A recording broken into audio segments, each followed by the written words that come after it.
and welcome. What we're going to be looking at today is how you can settle a transaction by credit card on behalf of a buyer who may have not wished to complete the process themselves or might have chosen to call in their credit card details to you. In the administrative section, what you'll want to do is head over to the transactions. And what we're going to use for our sample today is this first transaction here, which is currently not settled.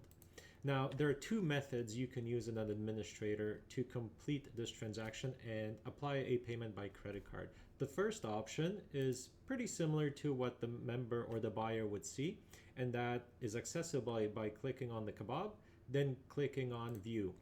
This will bring you to the invoice that that person would have seen, and a pay now option also appears. Clicking on pay now loads up the credit card form for this invoice, and then you can plug in their credit card details, hit process, and the entire transaction then becomes settled as long as the credit card details are good and as long as there's an available balance.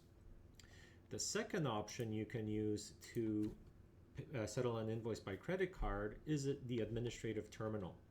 The way you access that is, once again, you'll come to the transaction you want to settle, click on the kebab, and then you can simply click on process payment. Clicking process payment will fill out some of the details for you. It will identify the buyer, it will identify the transaction, and it will also identify the total amount to be paid. What you will be responsible for plugging in are the credit card details, such as the name, the credit card number, the CVV code, and the expiry date. Once you plug those in, you can simply hit submit payment request. And again, as long as the credit card details are good and there's balance available on that card, the transaction will then settle.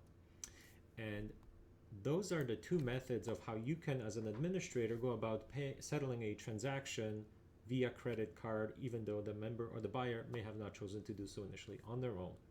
Thanks for watching.